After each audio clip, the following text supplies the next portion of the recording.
Ladies and gentlemen, welcome to Reignition. I'm sitting here with David, good friend, old coworker, and very cool dude, very chill dude. Thank you, man. Yeah, I know we just came off of a 5-minute meditation, which felt really nice. It was kind of like hitting the reset button. I know I've been practicing meditation for a couple of years, and I know that you are. I mean, you're more of closer to being an expert than I am, that's for sure. But in terms of, and I know like getting ready for this podcast, you sent me a couple things to look at. One being an audiobook. I know you've sent me like resources in the past and sent me, it was the Kybalion, right? Yeah. Yeah. It was the Kybalion, which was written in 1908. It's about hermetic teachings. I know listening to it, it was a lot of stuff that I was maybe kind of familiar with, I'd heard before, but definitely a lot of new information in there. And I know that you've studied a lot closer than I have. But like going over kind of the main principles of it. To like someone who maybe has never heard this before, is not familiar with these concepts at all.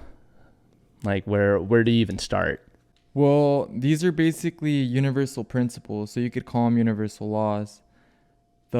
One of the biggest ones being the law of vibration. So nothing sits at rest. Everything is vibrating. It's pretty fascinating because if you look at the planet we're living in, we're rotating in a circle. Everything goes in a circle. Everything's vibration. Nothing's at rest. The higher the frequency, the more energy. The lower the frequency, you could call that what we see material. The material is a lower degree of frequency. So if you want to get esoteric right away, you could say we can't see aliens and all those life forms yet because their frequency is way too high for us to be receptive to. Gotcha. Yeah, we're just jumping right into it then. Yeah, we are. So is that like a good place to start for people? Because I know like talking about vibrations, everything being in movement and everything classified as energy being at one degree or other, whether it's a very high frequency or a low frequency. And I know like we were talking about the earth rotating, everything kind of goes around and circles back to where it first started. I know that was one of the teachings. I thought it was really cool in the book about like the illusion of dichotomies, like how you have opposites, which at first look like opposites, but are just varying degrees of the same thing. Yeah. Like you said, like going around the earth, like if you set out to, and you just walked west, you'd eventually come to a spot where west became east, and you would be walking right back to where you started. And I know that happens, both physically on the earth and then like metaphysically in the universe. But I don't know if I got that right. That's just what I got from the book. Yeah, well, that's the biggest thing. So the highest truths, the closer you're getting to the essence of truth, it's a paradox. So you can't comprehend it with your analytical mind for the same reason that it's beyond your analytical mind. Its truth is felt at its essence. It's a paradox. Like you could go manifesting. If you want to manifest something, if you want to receive something, you got to let go. The universe listens to your vibration. When you're receptive to the vibration of what you want, you shall receive it.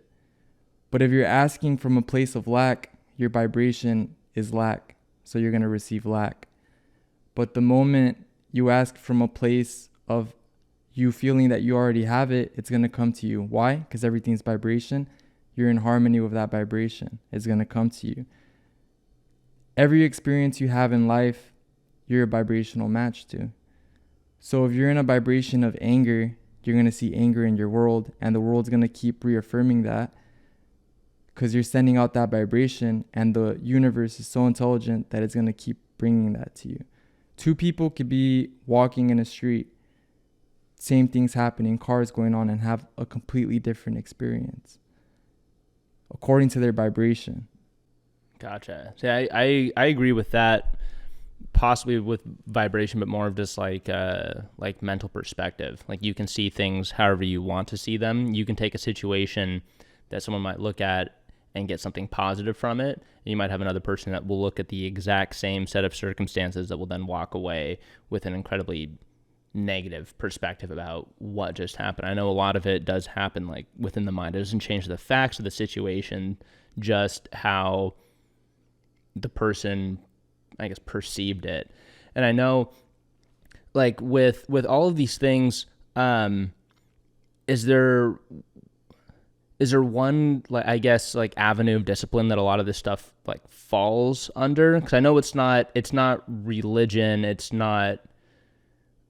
seems like it's not any one thing, but it's just like a big blanket that you can throw on all this stuff. Yeah, well, the term used right now is spirituality. So it's something kind of like that includes everything, but it's not religion. It's everything, if that makes sense. For me personally, I don't even like using the word spirituality because I like identifying as least possible with anything, because I feel like when you don't identify, you're open. And when you're open, you're everything, which is what we are. We are everything. Gotcha. And it's different from like being like an atheist that doesn't believe in any sort of higher power, just believes in like I guess like physically what you can see, touch, measure, and there's nothing beyond that. And I know this is that there are varying degrees of planes both above us and below us, if that's even like a good analogy. Or like there's just different planes that don't exist where we exist now, that we can kind of graduate from one to the next as we move up. And yeah, I guess there really is no like one word, because spirituality doesn't really cover it either. Because I'm interested in a lot of this stuff, but I don't know, like my personal belief systems are kind of an amalgamation of like Christian teachings and Buddhism and some stuff like this, which might be considered spiritual, or I know like people will call it like the occult teachings or hermetic teachings that kind of fall on that realm, like manifestation, and I know meditation is involved with that as well, but that's also kind of a Buddhist principle. So there's a lot of like gray areas where these things mix, and that's kind of where I look at it, and I kind of explore those gray areas and just find something that works for me, just because I was raised Christian. So like going to Sunday school, going to a Wednesday night Bible study, studying all that. And it was, I felt that a lot of the teachings were good, because at the core principle of it, it's basically be a good person. Like be there for your neighbor, support your community, love your parents, love your family, like treat, and I know this is a big one, it's like treat everyone the way that you want to be treated. Yeah. But I like to look at that, it was like treat everyone like you're talking to another version of yourself, which I know, that's explored as well, as that we are all like the same. We're all reflections of each other. We're all the same thing. Yeah.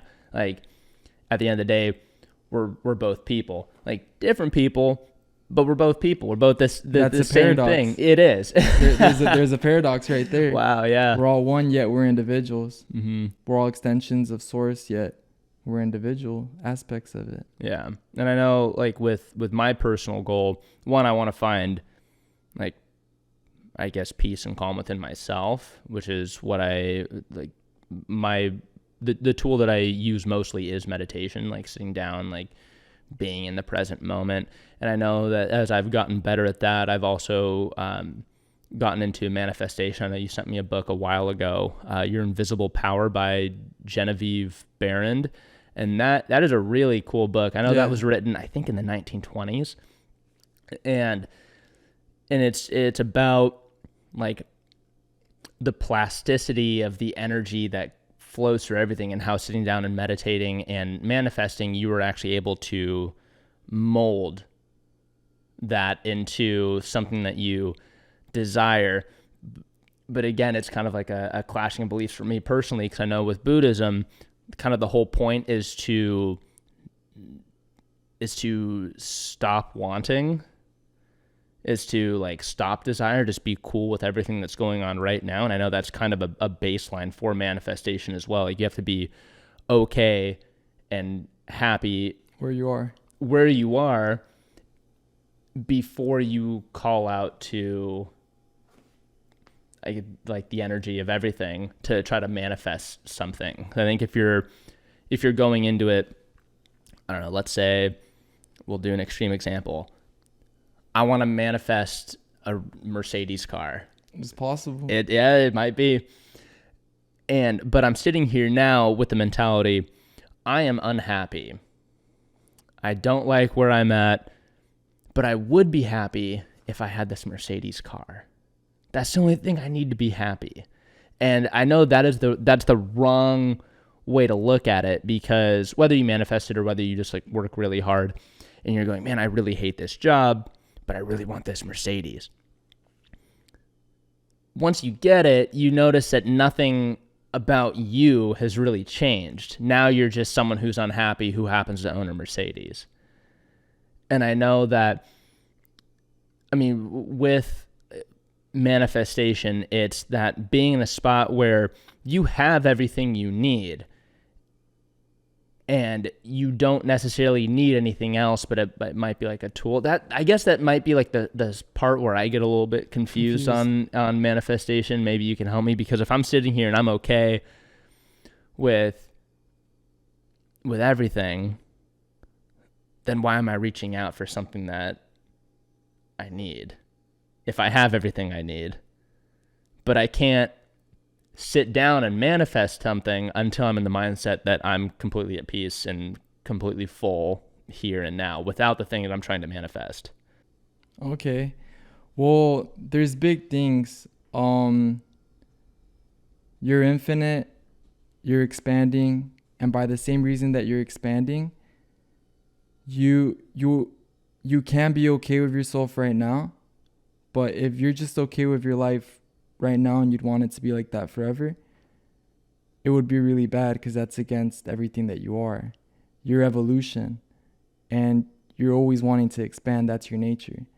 That's why it feels so good learning new things, doing new things. Going to the Buddhist principle of how it kind of is different than other manifestations or practices for that. The Buddhist principle of letting go.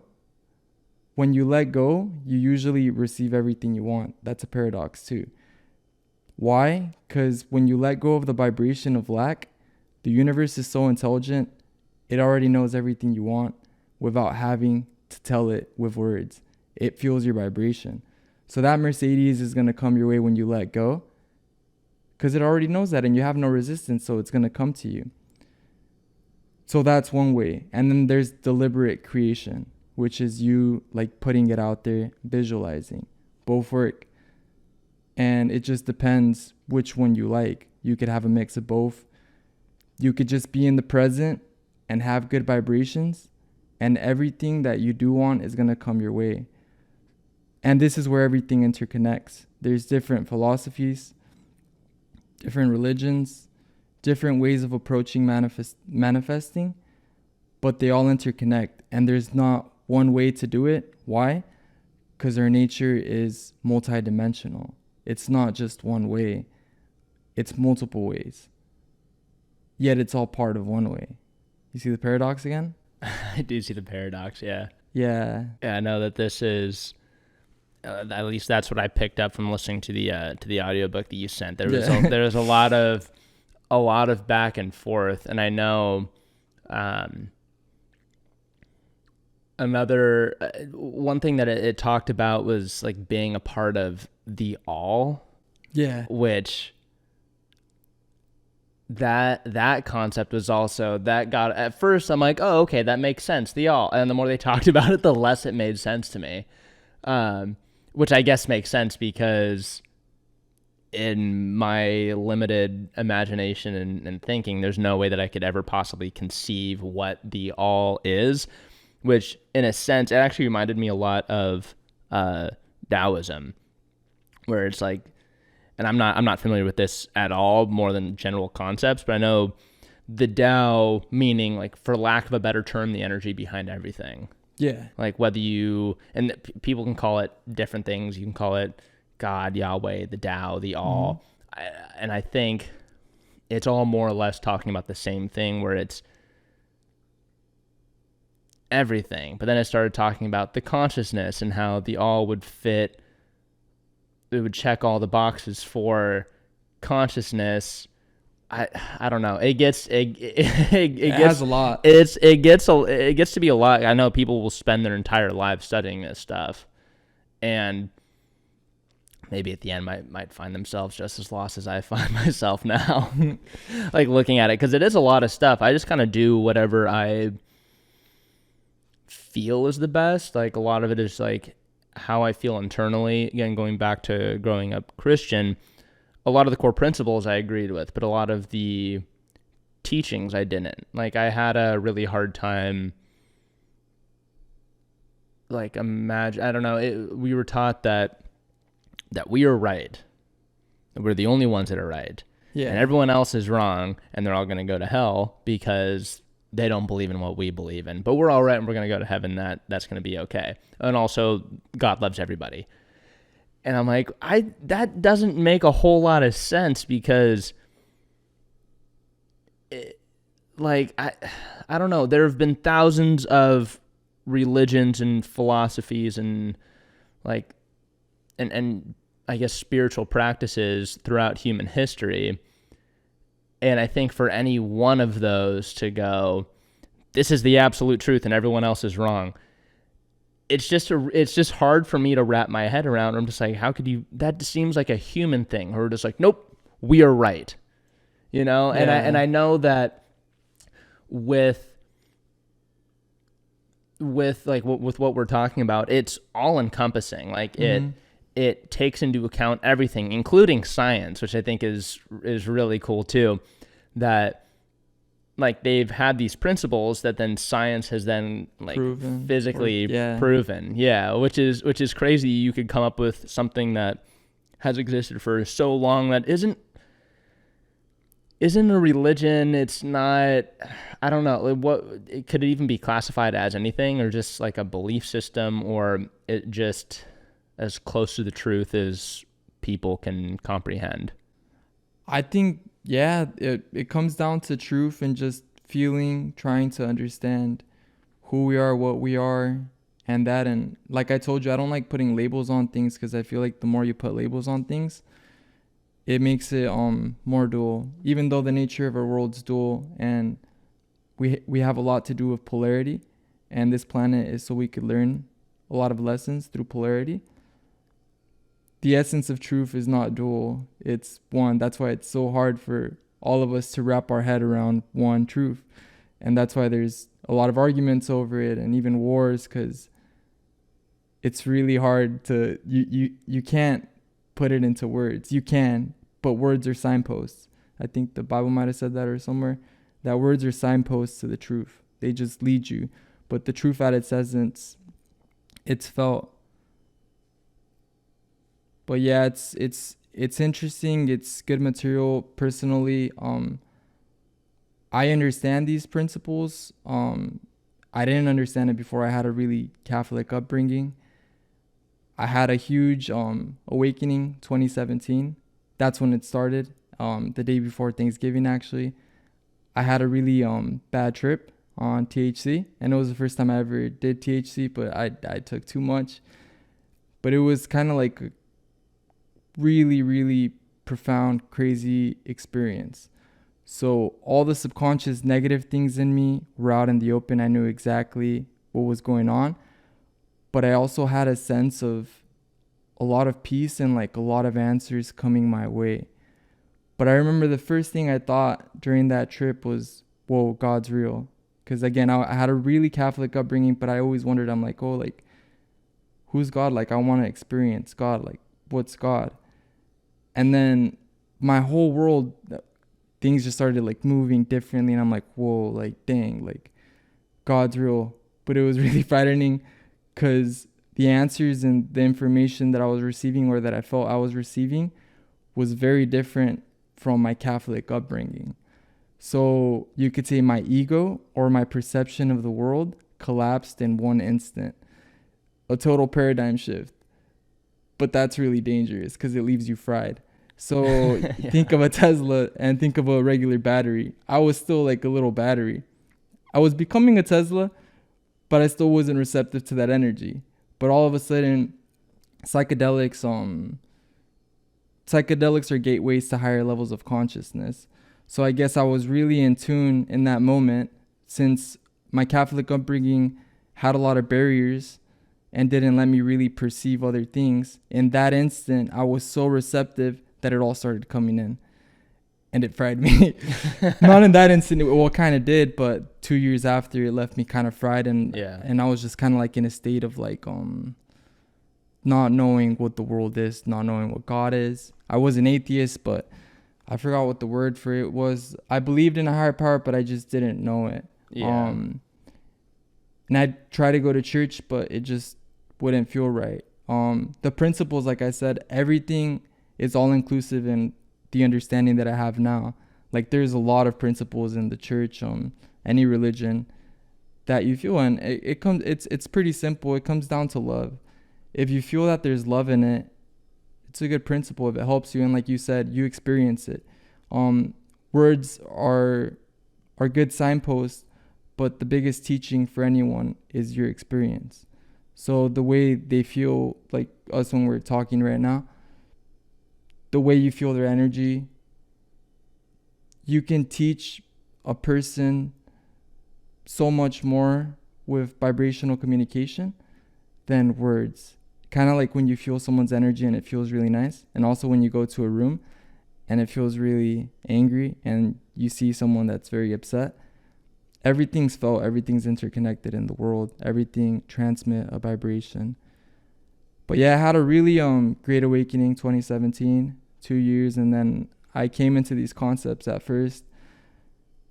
The first book I read was The Power of Now, and that gave me a lot of clarity. It's kind of about the topics that we're talking about. And then Asking It's Given, which is on manifesting.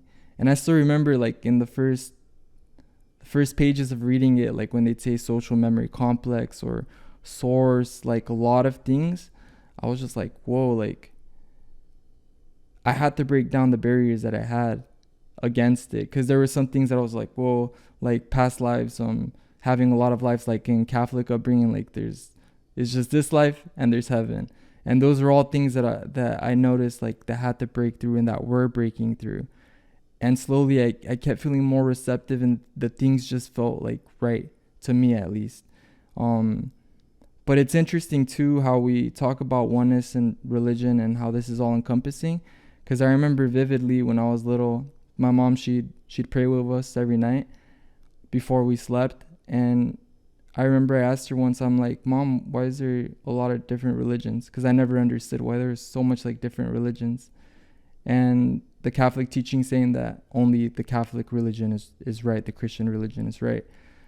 I'm like, Mom, why is there so much religions? And she told me something I can't remember, but I remember vividly feeling deeply in me and telling her, oh, Mom, I'm gonna make all religions one. And that's kind of something that I remember during my awakening, and I've always thought of when I was little, because intuitively, when you're younger, you're still more connected to where you came from, to the non-physical. So that's why a lot of children, if you pay attention to children in nature, you're going to get at the essence of the non-physical and of who we are, you know? But I just thought it was interesting, and that was kind of like an affirmation to myself of, okay, I'm on the right path, sort of, or I'm going somewhere. Yeah. And how old were you when you had that epiphany? Because I mean, that's a big thought, you know, like to combine all religions. Yeah, well, I had it, I'm gonna say we just moved into this house. I think I was 7. Wow. Yeah, but yeah, that's young. That's young to be thinking like that. That's crazy. Yeah. But you knew, and now, you know, here you are, a number of years later. I know you finished writing the book, correct? Yeah. You're in the editing process. That's cool, and that has to do with everything that we've been talking about, correct? Everything, kind of this. I don't like this transformation, this awakening. Yeah. That's a good way to put it. Does it have a title? Yeah, it's called The Butterfly Effect: A Guide to Transformation. All right, I like it. Yeah. And yeah, like I said, I had that really big awakening. Since I was little, I always had really profound thoughts. Like since I was 7, I remember asking my mom, like, "Oh, mom, well, who made God?" Like I'd ask her things like that, and you can't really answer those questions. No, It's not, really especially difficult. not to within answer. Catholicism. Definitely not. I'm like, Mom, well, if everything's created, like who created God? Because through my dual mind, I thought there had to be a cause and effect, something. But I got all the profound answers after my awakening through a very powerful book called Power versus Force, which talks about the scale of energy. And it just had a lot of content that just, I was ready for it. And it just started answering those questions that I could never answer. Some of those questions weren't answered, but they were answered in the way of vibration. So even though it wasn't like words and stuff, it was things, and like you could say like the hermetic philosophies that would kind of make you understand. So not all answers are direct answers like what's 2 + 2 4. Sometimes it's like different than that, but you're okay with not knowing the answer because you already feel the answer. Yeah, I like that you bring up feeling too, because I know that is a big part of it. Like you say, you can walk into a room, you can almost feel the energy of the room. I know there's a lot of people that talk about like good and bad energy, might classify it as vibes. Like it, like there's something there. It's not nothing. You can walk in and you can, even before you see the inside of a room, you can tell, ooh, there's some tension that's going on in here. There might be someone that's in there that's really upset. I know, even just coming in today, I walked in and I'm just like, this is a safe spot. Like, this is a good place. And it felt like I really tuned into it before we started talking when we were just sitting here meditating together. I don't know, like the energy here definitely felt different. Like when I'm meditating at home, I kind of have to really get myself into like the correct mindset and sit there before depending on like what kind of meditation I'm doing, before I kind of feel, I guess, a little like lifted or maybe in tune with everything that's going on around me. And here it was like I closed my eyes, got comfortable, and I was immediately kind of like lifted up. And I'm like, whoa, hey, like there's some really good energy here. And I know that, I mean, we're here doing a fun thing, and I know like you'd set up the room. I don't know, everything was just right, but there is that feeling, and that's not just with like physically going someplace, but I know with discovering the truths about these things, there are maybe answers or truths that I know you can really only feel or experience, that afterwards there's no amount of words that I could tell you that would recreate my experience for you. It might give you like a rough idea, but it's almost like feeling around in the dark, where it's like you can conceptually feel around, but you can't actually experience the thing without having actually experienced it, if that makes sense. Yeah, this is interesting too though, because have you ever heard of osmosis? Osmosis basically means gurus do it, anyone in general does it. Like say what you felt when you came into here. There's a lot of things transferring through vibration beyond words. So a guru, a master, any person in general could transfer their energy to someone else without words. And a lot of gurus did that. So their students could feel enlightenment or get a glimpse of it. All the student needed to do was be around that person, because they're going to start downloading those vibrations because they're very close to it. Kind of like when you go to the forest and all of a sudden you feel nice, or in the mountains, because you're tuned in with nature. You're right there with it. It feels different being in a mountain than being in Los Angeles in the midst of a city. Yeah, that's for sure. Yeah. Well, you feel those differences and you feel that energy. And all those things, your emotions are your compass in life. So what I was going to get to is that you were saying that it's kind of difficult to transmit an esoteric experience, but you can transmit it through your emotion. Kind of like when someone is really excited and they're telling you a story, and even if they're not coherent, like you could kind of like pick up on the excitement and everything. Like you don't really need to know the details. Or like in a manifestation story, they're like, dude, you won't believe this. Like everything synchronized this way, and I ended up getting the Mercedes. Like that excitement, those feelings transmit way more than explaining it logically. Like those 30 seconds of excitement transmit everything to you. And then you don't even have to hear the story to believe it, because you just feel it, you know? Yeah, that's true. I guess I didn't even think about that. Where if you can tell, you like, someone doesn't have to tell you like how upset they are. They're feeling that way, and you can feel that coming off of them.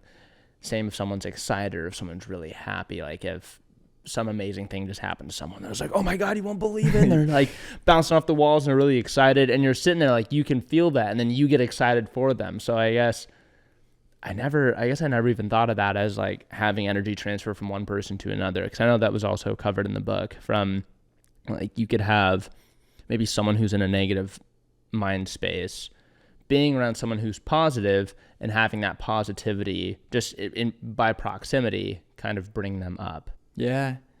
There's a saying that you become the average of your 5 friends.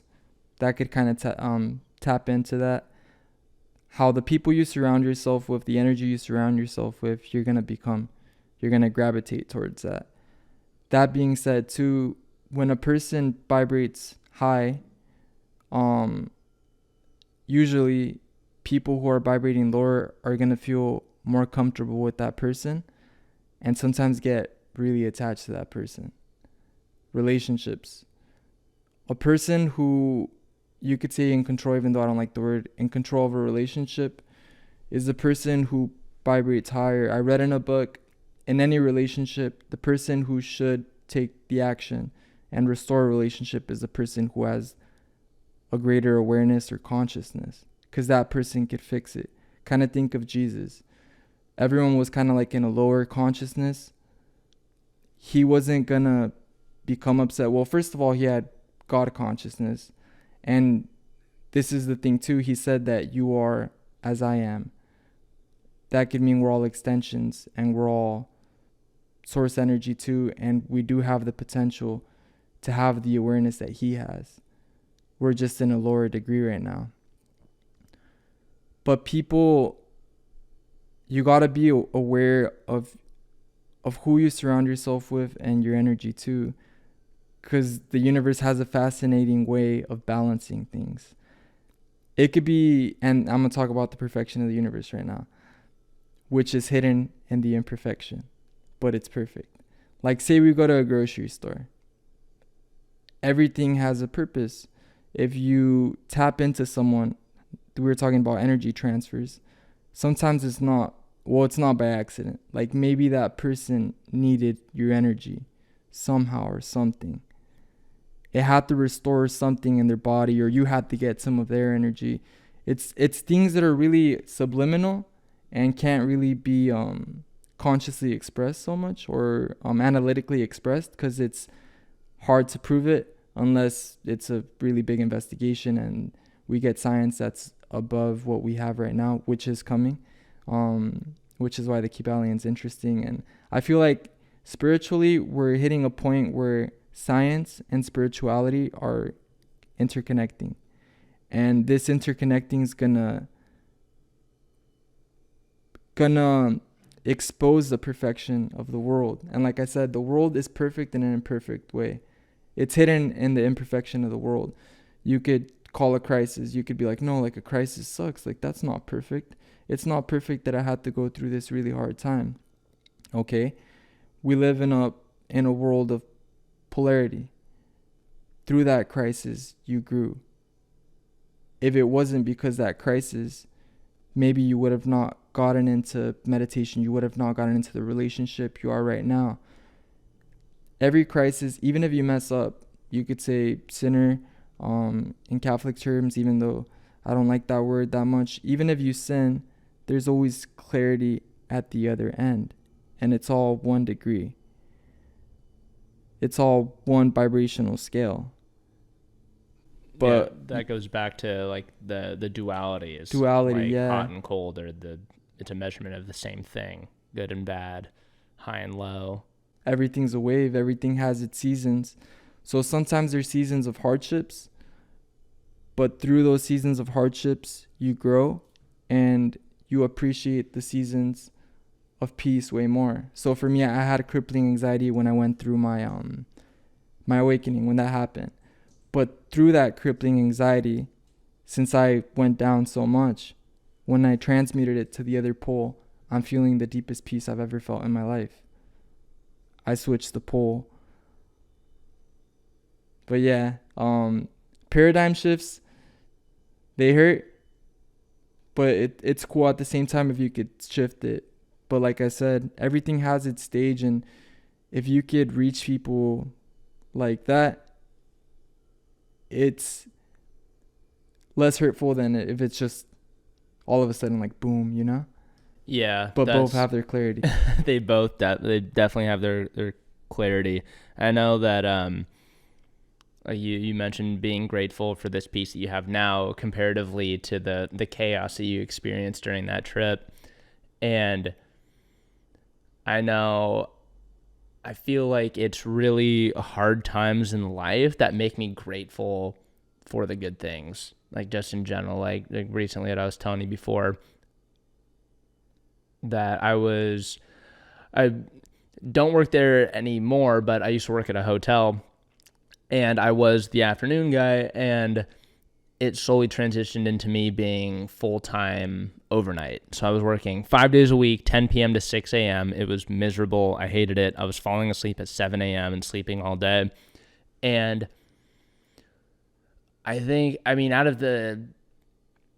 of everything, probably the thing that I'm the most grateful for now is falling asleep when it's dark out, which is something that I've never been grateful for. And last night when I'm going to bed and I close my eyes and it's just dark. It's dark in the room, and I just feel like, wow, it's nighttime. Like, this is when I'm supposed to be sleeping, and it just feels so good. And that's something that I'm grateful for. And that's just one of many examples. Like, when I'm working really hard on something, like physically, let's say I'm going to the gym, I'm doing a really hard workout, I'm hiking a mountain, and it's really painful in that process, and oh my gosh, but then I get to the top and I can relax, and I'm like, wow, I'm really grateful for this. That if I just stayed at home and sat on the couch, yeah, I would have been able to sit down and relax, but I wouldn't have been as grateful for it when immediately compared to, the hard work. Because you feel the contrast. Yeah. And you know the other pole. Yeah.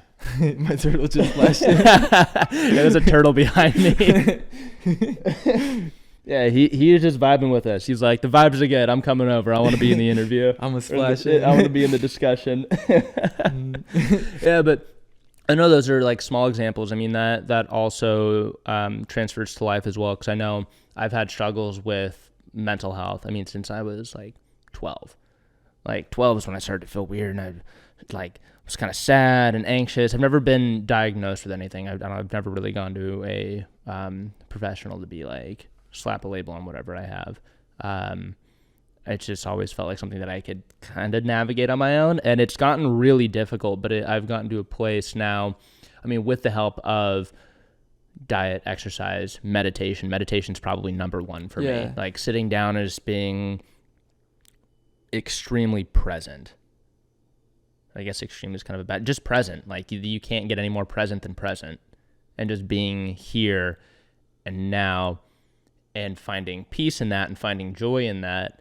And it even got to a point where I could sit there and I could take a breath and be really grateful for that breath, and be really happy that like, what a privilege it is to be able to sit here and just breathe, just breathe and be, and I could feel the air going in and out my lungs. And it was a crazy experience. I remember I had been practicing meditation for probably on and off for maybe about a year and a half when this happened, when there was one day I knew, I'm like, man, I can already feel it in my head. My head was just chattering away. And I sat down and I go, okay, I'm going to meditate a little longer than I normally meditate for, because I could feel it. Today's going to be a struggle. But the meditation is not always easy. I think people kind of view it as you go and you sit on top of a mountain and you empty everything out of your mind and you are at peace and you are happy. And that is not meditation at all. No. You sit down, you find something to focus on, and I mean, the breath is a good one. I know, like, you can focus on different things. I like to focus on the breath, just because, I don't know, to me it feels nice. And your mind will wander away. I think people's misconception is that you, like with meditation, you almost want to treat your mind like an unruly child or a teenager that's just like up to mischief and just like, hey, I'm going to think about this right now. And you have to almost like punish it. Like, no, we're sitting here, we're meditating, we're being peaceful, you know? and you can't do that. It's okay to let your mind wander out, but it's that recognizing it and bringing it back.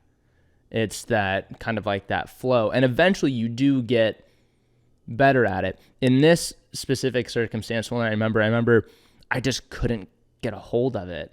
Like, I was sitting there, I'm like, focus on the breath, and I was thinking about this and that. I think I was I was definitely in college, and I was thinking about projects and people and what are we doing later, and my just a constant explosion of thought.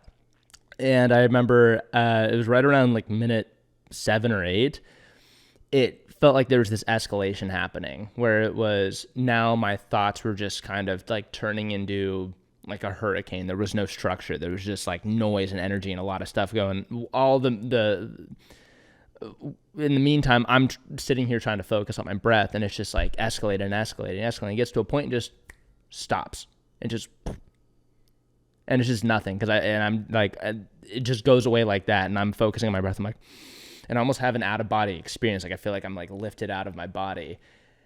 And it was in that moment where I'm like, whoa, what was that? And I felt like I immediately just got pushed back into my body and came out of it. And I'm like, whoa. And it felt like in that moment, I unlocked something. Like, through that discipline, through sitting there, my mind was going and going and going and going. And just like one moment and just like, oh, I get it. Yeah. And in that one moment, and it was so weird and almost like disorienting because I wasn't expecting it at all. I was just sitting there like, this is what I'm doing right now. I'm being in the moment. I'm focusing on my breath.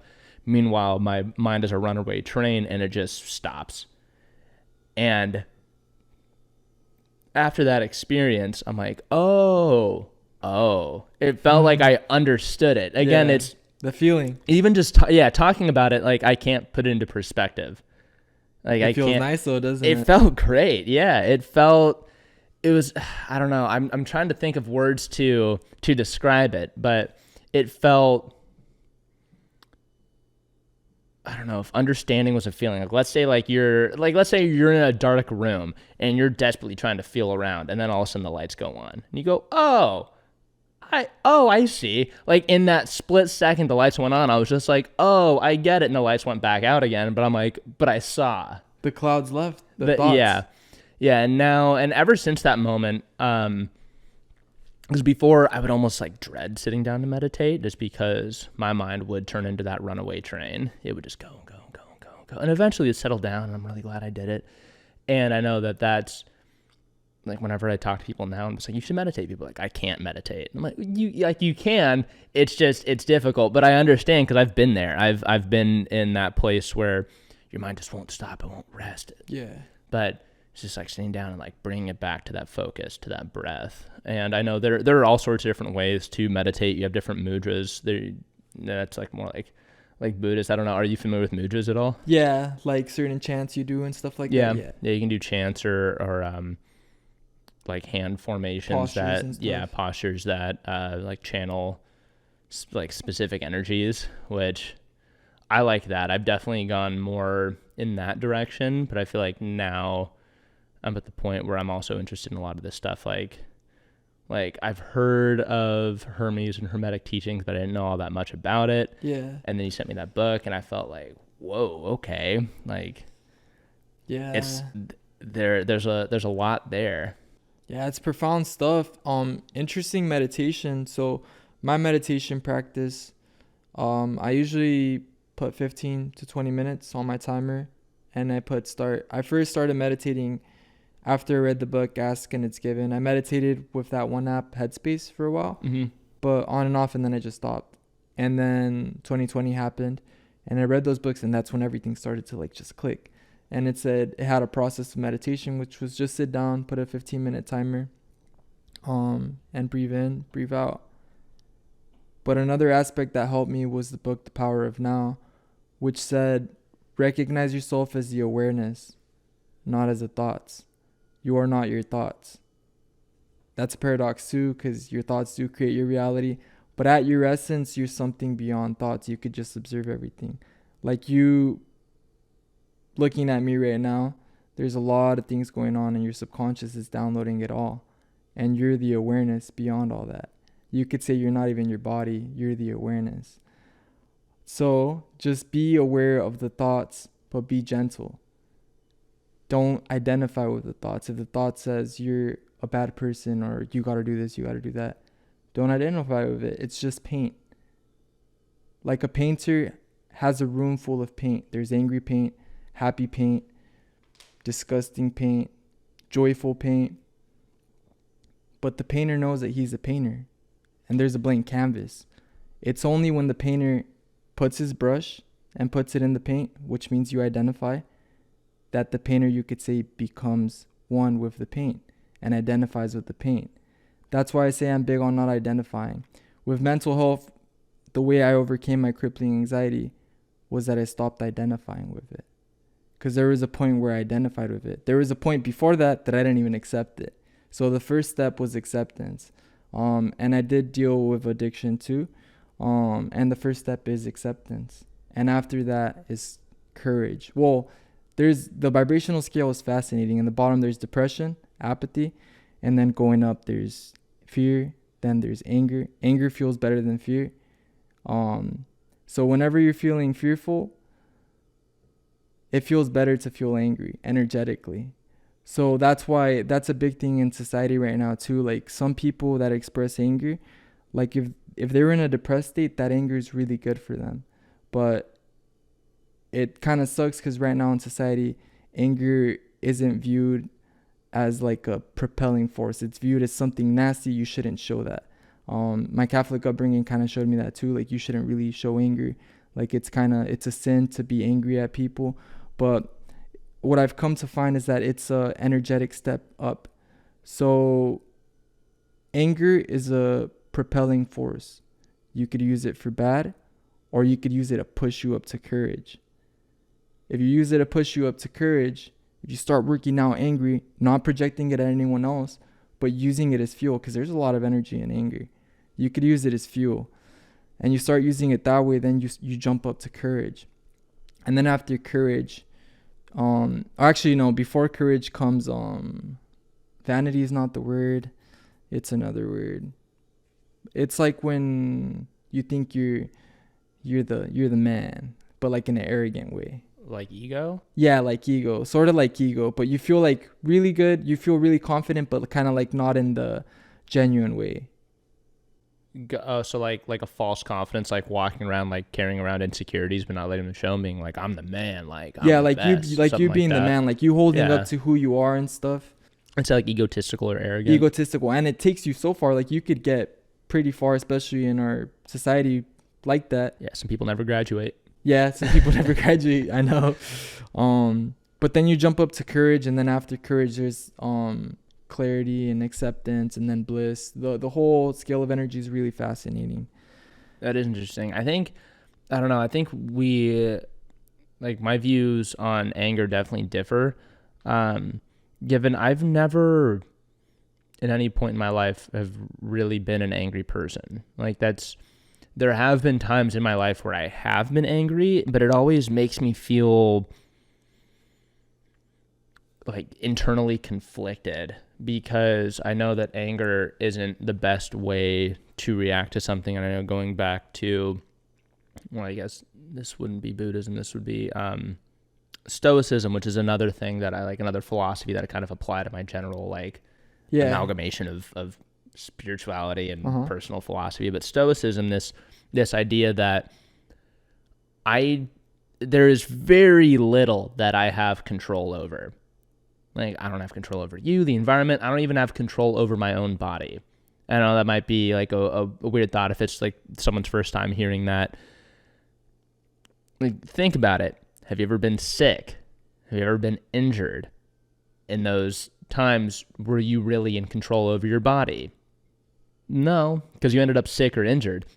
And so the only thing that you really have control over is your internal thoughts and the actions that you ultimately take. That's it. Of the entire world, of everything that happens around us, that's the only thing that each one of us has control over. And when a situation isn't ideal, I mean, there are different ways to react, and how you choose to react is ultimately the one thing that you have control over. There are some people that might run into something that an inconvenience, a bad situation, and they get angry. They're like, man, this is stupid. This is a really stupid situation. And the reason they get angry is because of that lack of control. And I feel like that a lot of negative emotions does stem from that initial lack of control over the environment around you. Like, you can't control the weather if you're planning on doing a hike and it rains that day. There's nothing you could have done. Like, you had no control over that. But if that happens and then you're sitting there and you go, my day is ruined. It rained today. I was supposed to go on a hike, and you let it eat up your entire day. Like, now that's your fault. Like, you're the reason. The rain didn't ruin your day. Like, you did. Your perspective. Your perspective. And to me, I don't know. Like, anger's always been a negative emotion for me. Like, I don't like seeing people angry. It's definitely not a positive emotion, but I've never thought of it in like a productive way. Like you said, like working at angry. If it's not directed at someone, but if you're using the depressed or fearful and you turn that into anger, again, not directed at anyone. And I would even say like not directed at yourself, because I know sometimes if people get angry at a situation, if they don't have anything around to point it at, it'll go internally. And I know I wouldn't consider it anger, but more like frustration. Yeah. Like if something doesn't work out. And there is a difference, yeah. Yeah, there definitely is a difference, but I'll direct it at me, where I'm like, then internally I'm just like, man, I'm such an idiot. I can't believe I did that. And so like it immediately just like now I'm just putting it back on me. And I know some people with anger could do that as well. But I like the idea of just like kind of harnessing that energy and putting it towards something productive. I don't know. I feel like it's kind of like dicey. I don't know, because like, what if you're working out angry and someone comes up and bugs you, and then that anger then immediately gets directed towards them? Like, I don't know. I have mixed feelings about that. Yeah, well, it comes down to what you explain with the stoicism. If you're in control of yourself, the different emotions could be there, but you're still the awareness, the master that decides how they go, where they become channeled to. And when you understand emotions, and when you do become when you take control of who you really are and your actions and everything, you could say you're the creator of all your reality. Now that may seem scary, because if you're the creator of all your reality, that means you have to own up to all the bad things that have happened to your life. And like I said, there's a lot of situations, some really tragic situations, that you could say, no, how did this happen to me? But at some point, it was a vibrational harmony to something that was asked or wanted to be experienced. And there's clarity on it, and it could be really, really hurtful things, like I said. And these things can't really be explained in a analytical way. It's really metaphysical. But kind of like, you just gotta take control of you and accept you for who you are. First comes acceptance, like I said. When I broke my addiction, was through acceptance first. But when you accept yourself, you unify yourself. When things are unified, you have a lot more energy to change. So before, if you're scattered, if your mind's scattered, whenever you're scattered, whenever anything's scattered, it's usually not going to go too well. When you're coherent, when you're connected, when you're fluid, when you're together, when you're one with who you are. If you're depressed and you accept that you're depressed, you're going to start going up, because you have energy that's connected which is way better than before when you were just depressed and all over the place. And for me, that's why that crisis, I explored like every level, a lot of levels of consciousness, the lower ones. And it was so deep that I could kind of like explore each level at a certain way. And I noticed the pattern. I noticed that anger did feel better than my fear. And then I noticed things. And then the universe was so intelligent that I brought certain people in my life, you being one of them, Ryan, Fernie. The turtle just flashed in. Yeah. But certain people in my life that started bringing up my vibration. So back then, I could say you guys brought up my vibration. You guys were transmitting things both in conversation and I think in vibration too. Like just your energies were bringing me up more and more, like Fernie with the gym and those things. He was bringing me to that state, and you guys were all bringing me up. That's why everything was just helping me. And I see it now so vividly. I could see the people, the circumstances, just in a fascinating way that allowed me to start overcoming what was going on and getting a higher understanding, a much bigger understanding. Because I started working where we worked, and then you guys we'd come up with some pretty deep topics, and we'd talk about psychedelics and things like that. And I could see how, even as a kid, I think that was in my vibration, but you guys just amplified it at a state where I was really receptive to it, because I was a blank canvas at that point, because I was fried. But the universe strategically put everyone in my life, like you guys, there, so I could kind of like come across this idea, then explore this other idea. Then I found Alan Watts. Then after Alan Watts, I found Ask and It's Given, the book. And then I read the Kybalion, and I was like, whoa, like, dang. Like, that's what it felt like. It felt like crazy. Yeah, I can see myself on that same path, like starting from a place where I was completely lost, and then like looking into more research, doing more things internally.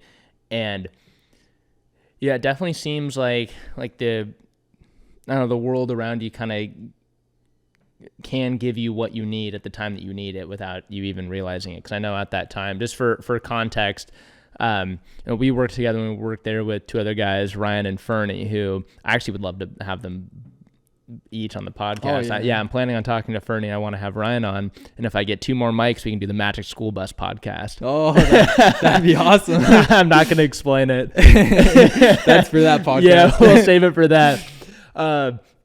But I'm looking back like at that time in my life, because I mean, like I was going through that stuff there. Like I was like, my mental health was definitely not the best. I didn't even know if I would really consider myself spiritual at that time. Like I didn't know what I was doing. Yes. And I was going to college. I didn't really know why I was going. I just felt lost in everything that I was doing. But I don't know, like you guys, we'd be there. We would have some downtime. One would be joking around, would be like, you know, talking smack and like talking about the guests and all that stuff. And then we'd also be talking about like really deep concepts, religion, philosophy, like you said, like psychedelics, like how do you unlock the secret to the universe, and everything in between. So everything that's like these really high level philosophical talks down to like fart jokes and everything in between. It was hilarious. No, it was just cool to be there and to share that moment. And especially now where like it's been years since we've all worked there, and yet like we're still in group chats, we still reach out. Like I'm sitting here with you now. Yeah. I'm living with Ryan. Like I know. like it works out. I mean, we all jumped out of a plane together. I know. Yeah. That was fun. Yeah, that was awesome. really fun. And so just to have like all these experience and like this really good, genuine, productive friendship and relationship that I have with you, that we all have with each other, that like came out of just happenstance. We all just happened to work in the same spot. I know. Like that's crazy, because at that time, like I needed that, like because I know like we were also, I feel like both at work and out of work, and even now, like everyone's so positive. Like you'll reach out, just like it'll be a Thursday morning, and you'll just be like, hey dude, like here's a video. I hope you have an amazing week. Like just stay positive, live in the moment. And it's like just completely unprompted. And I'm like, how cool? How cool is that? And because then I get that positivity and it makes me want to spread it. Yeah. And I think that's really nice. I know, like, because I'll reach out to you. I'll reach out to Fernie. Fernie will reach out to me. Like, we all, I don't know. And then I'll reach out to other people in my life as well, people I've been thinking about. Like, I'll call them just out of the blue. And I'm just like, hey, is everything cool? I'm like, yeah, I was just thinking of you. Like, I hope everything's good. Like, just spreading that positivity. And I feel like that was a concept that I wasn't familiar with at all before I met you guys. And so, but it was something that I did need to learn. My life is ultimately better because I have experienced that. Yeah. And yeah, I mean, like, that was the perfect time. The universe just like took all of us and just synchronized it. Yeah, just put us all together. Yeah, and I'm really grateful for it. I'm grateful for you, Ryan, Fernie, everything, like those golden memories and golden reality right now. We're together. Yeah. But yeah, it's fascinating how things work, how things synchronize. It's interesting because sometimes when I message Ryan Harris, I send him like videos and stuff too, and sometimes he tells me, he's like, whoa, he's like, and it's been like almost every time now, he's like, bro, he's like, I don't know what it is, but every time you send me like the video, it's like something I needed to hear in this time. And it's kind of like I'm telling you, like the universe is kind of like synchronized in a perfect way that you can't analytically see, but when you're tuned, when you are receptive, like I kind of like, it surprises me, but it feels good because it was an expected surprise. I'm like, whoa, I could see the universe is doing its thing. Yeah. I'm putting its part, but then you see the synchronicities happen in front of you and then you just smile. Like an experience I had, I went on a cruise about 3-4 weeks ago, and I booked a room with an ocean view. So I didn't have a balcony. We're in the bus going to the cruise. I check my phone and I see that the tags that I put on my suitcase had changed. I'm like, whoa, like this is big. They're taking it there and it's not going to go to my room. Like, what happened? So I consulted with the lady. I went there, and right when I went there was 2 people, because in this cruise I went on an Abraham cruise. She's a lady who channels the social memory complex Abraham, which is big on the law of attraction. But I went there, I was with the lady, we were sitting in front of the bus, and then right after, a woman who was going to be in that event, because there was people from the group, the Abraham group, and normal people too, and I still didn't know who was who. I was hearing conversations, so I kind of had a glimpse of who was part of the group or not, because they talk about those concepts. But all of a sudden, like right when I talked to her, she's like, whoa, she's like, I think you just manifested like a better room. Like that's probably your vibration. And right when she said that, like, just, that's what I felt like. I'm like, whoa, like, yeah. Like, and before that, I had been manifesting abundance. And right when I got to Europe the day before, I got an upgrade on my hotel for no reason. The guy's like, when I can, I do. And I'm like, thank you so much. Wow. Yeah. And so that happened. And then the guy in the front of the bus, he looked over and he saw what number I had on the tag, which was the room number. And he's like, whoa, he's like, you know, that's a really good room. Like it has a balcony and everything. And I was like, whoa, that's sweet. But I was okay if I had the ocean view or not. And I surrendered. And I didn't want to take the room with it being the wrong way. So I'm like, okay, let me see how the universe is surprising me, because I know something big is going on, like a synchronicity. I go back to my seat 5 minutes later after she calls her coworker. She comes to me and I'm like, how could it be for me to like get that room? Like what must have happened? And she's like, oh, when you booked your room, it didn't exist. That room doesn't exist. And I was like, whoa, like, and she's like, we put you on this room and it's the same price and everything. Way better room.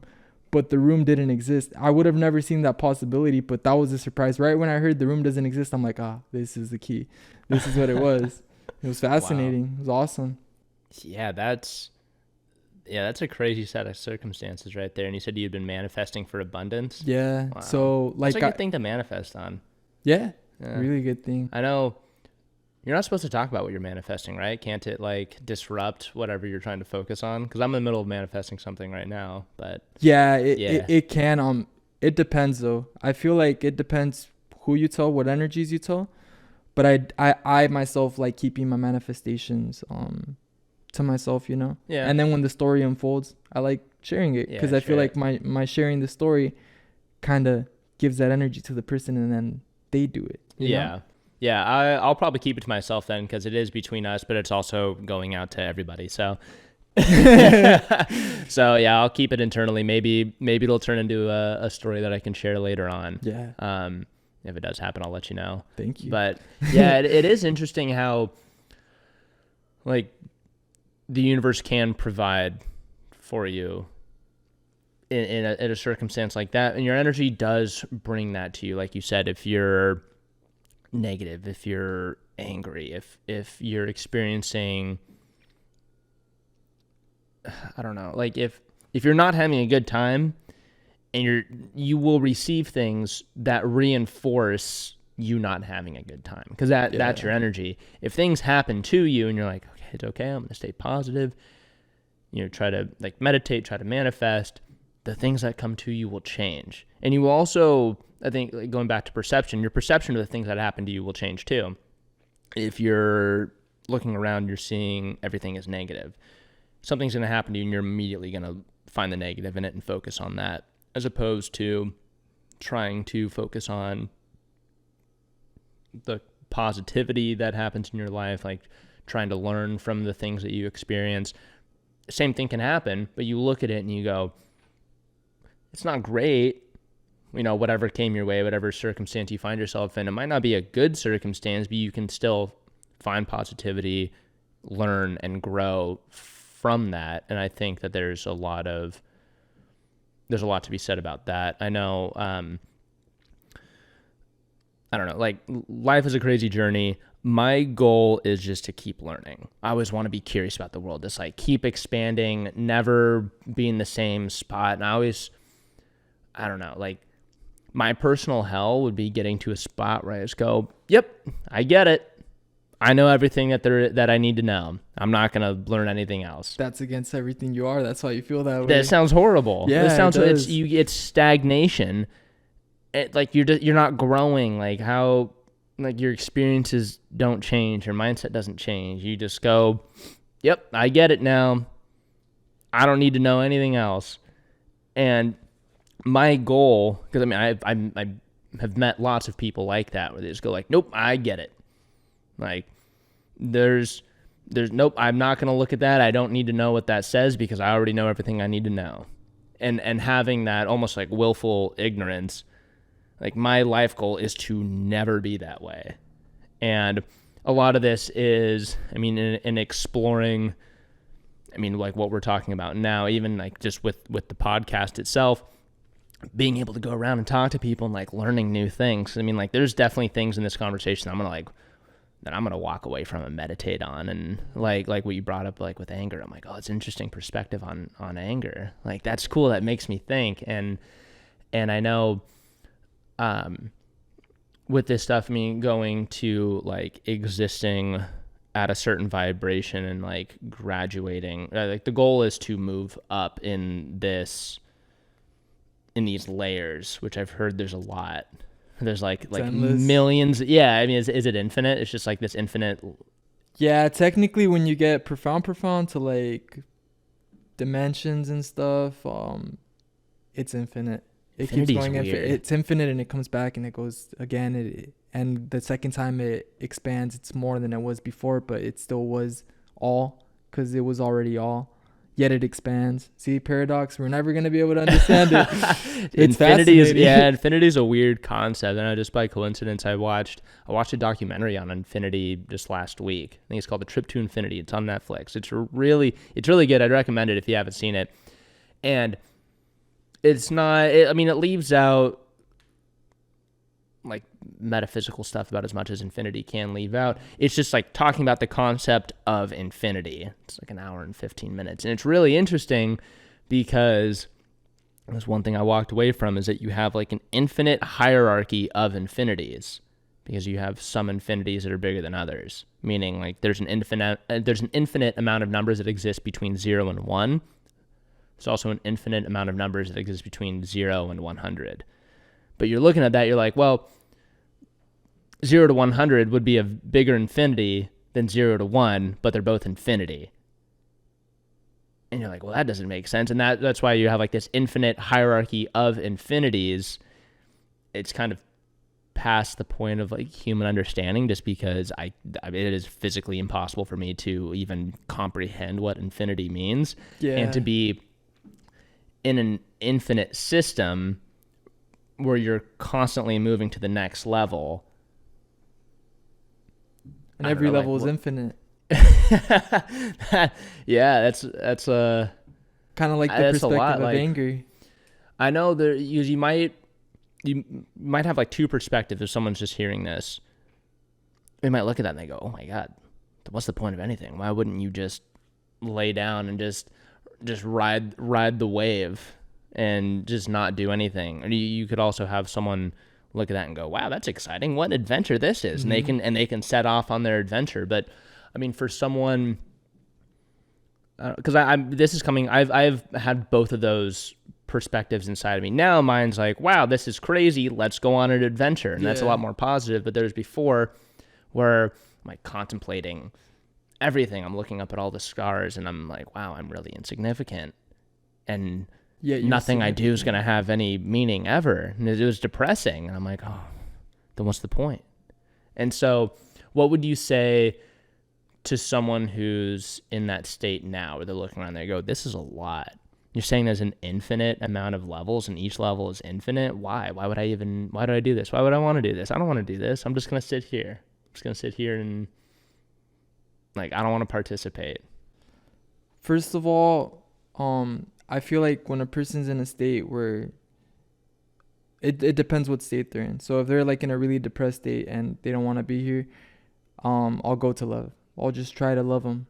And with my energy, genuine love, I'll try to love them, send them love. Because I feel like that'll go more of a long way than whatever I tell them, because they're probably not going to be receptive to the things I could tell them, because they're down here and the vibration of those concepts are here. They could shoot up to anger, something more near that vibration, but they can't make the huge jump. And here's another paradox too. It's really similar how it looks like all the way in the bottom, then all the way to the top. The guru who's already enlightened doesn't care how they look, says life is how it is. I'm just good with being. I don't care. Same thing in the lower planes. If you see people who have nothing, who are homeless, usually their garments aren't taken care of. The way they look isn't taken care of. You see gurus too. You see them with long beards. Sometimes it looks like they don't even take care of themselves. But it's because it's all one. And you see how there's two poles and they both look kind of like the same. That's something interesting too. Yeah. But, wow, that's wild. Yeah. I've never even thought about that. It's wild, yeah. But what I tell a person is, first of all, I tell them, I love you. Keep going forward. And I'd say I love you with an open heart. Like, try to transmit my energy. Because you could feel the difference when certain words are said. I could say cupcake and say it in the most loving way and they'll be able to feel it. Different languages. I felt it. I felt it. That's why music's really beautiful too. You could hear music from another language and it could kind of like tune you. Like it could even make you tear up and you don't even know what the lyrics are or whatever it is. Classical music, it's so beautiful. And it doesn't have any lyrics in it, but it has vibrational language in it. So it's interesting. That's interesting too. Music unifies. And some of the biggest healers on the planet are musicians, and art. And a good story could really change your life. Like, I remember when I was going through my crisis, a perspective change was when I heard Joe Rogan say that you're the superhero of your own movie. And superhero movies are cool when they have a whole bunch of bad things that go on in the beginning. Batman wouldn't be so cool unless his parents passed away and he had a really tragic upbringing. But it's cool because of the contrast. And I think stories, movies, they're really big for culture and for people. And it gets profound. Like a big movie, a really profound movie or a really profound story could change humanity. And usually it talks about concepts that humanity needs to hear at the time. Like right now we're big on concepts of uniting, of a hero coming in and kind of uniting things, because that's what we're going through right now. Well, we've always been going through, but it becomes more particular, you know? And according to the times, people will tap in and be receptive to source energy or God energy, you could say. And most like really profound books and really profound stories, like the people will say, I felt like I was possessed when I was writing it. Why? Because it kind of was like they were receptive and they're receiving that, and it's kind of the universe is like, you got to write this because humanity, and everyone needs to hear it. Like, it'll just be good for the world right now. And according to the times, a fascinating story comes out and you're like, whoa, this story feels really good. And it motivated me a lot. And it motivates a lot of other people too. Same thing with music. If you're really receptive, you're going to tune into that. It's also really good with creativity. So when I speak, I have a YouTube channel. I usually meditate before because that's when I become receptive. And I don't really plan what I'm going to say. I just let it flow. Because when I'm connected to source, whatever needs to be said just starts being said because I'm collected, like I've been explaining. When I'm collected, when I'm unified, I could tap into everything, you know? Mm-hmm. Yeah, and I know with your YouTube channel, I know I hadn't shared this with you, but when I was working those overnight shifts and I was there, it's not as simple as staying up all night. I mean, I'm clocking in for work at 10 p.m. when people are like, oh yeah, it's time for bed. They're getting ready to go to sleep, hit the reset button, wake up for another day. I'm going into work. It was miserable. I didn't like it. It definitely didn't put me in a positive mind space, but I wore it was like professional clothing, but it was loose enough where I could sit there and I could do yoga, I could stretch, I could meditate, and I did. And one of the things was a really rough night. I remember I could just tell, I'm like, oh man, today's going to be terrible. Like, I could just feel it internally. Like, there's some nights where I'm just cool with it. I can sit down, I can stretch, I can do my work, turn on a movie, because in an 8-hour shift, there's probably about 2.5 hours worth of work that I have to do. So the rest of the time is up to me. Like, I can do whatever I want. And so I would work on stuff. I had personal projects. I also watched a lot of like TV and movies and stuff like that. But there was this one night that I could just tell I didn't want to watch anything. I couldn't read. Like, meditation was hard. And I was just browsing through YouTube and your video popped up. Whoa. And I'm like, oh, no way, David made a video. All right. And I listened to it, and it was positive affirmations. And it was just, I remember saying, you were saying like you were loved, you were cared for. It was like all this positivity. And I remember sitting there and I'm like, it was exactly what I needed to hear. And it was you who was doing it. And this happened, I think, in the middle when I was picking up all the equipment for this podcast. In that moment, I'm like, I need to talk to this guy. Like, I know it was something that we'd talked about before, like, we should do a podcast, because we'd sit down and have conversations like these all the time. Yeah. But it was in that moment where it's like, I don't know, it all kind of clicked, or I'm just like, that's awesome that you're doing that you're putting out that energy, because I felt it. That's what I needed to hear in that moment. That's what got me through the night. And it was so positive and uplifting. So thank you for that. Oh, thank you. I found it when I needed it the most, and it worked out. And then it kind of confirmed for me that, yeah, what I'm doing here with this, like going around talking to people, like, yeah, that's the right move. Because in that moment, I'm like, everything lined up. I'm doing this right. It was almost like that, like back to my meditation where like everything's hectic, I'm not feeling good. And then you have that moment where it just clicks. And you feel it. And you're really like, oh, okay, I'm okay. Like, we're doing it. I'm in the middle of it. And that's how it felt in that moment. Going from that spot where I could just feel internally, it was like 1 a.m. and I'm like, ugh, like I felt antsy. I was tired. Like, I just didn't want to be there. I wasn't very positive. I couldn't work on anything because I couldn't focus. And I heard that, and it was just kind of like, oh, okay, no, I'm doing the right thing. And it definitely brought inner peace. So thank you for that. Oh, you're welcome.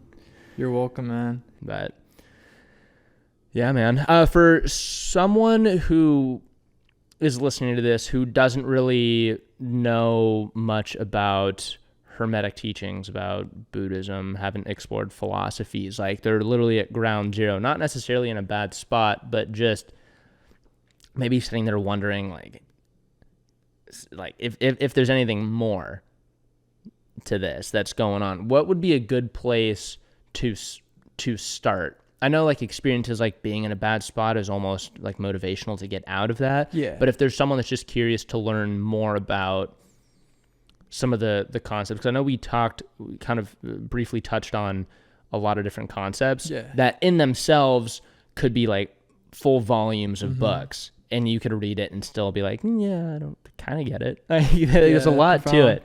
There's a lot to it. But as someone who is going into it not knowing anything, where is a good place to start? Like what resources would you recommend?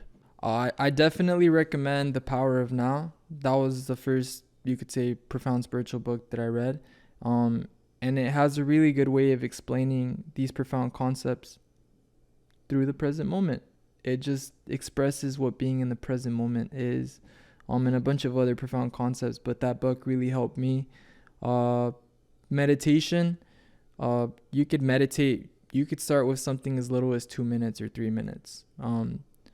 Just set a timer, focus on your breathing, focus on a noise, or even put music and just focus on the most beautiful music that you think that just makes you feel comfortable. Just listen to the music. Anything really could be a meditation.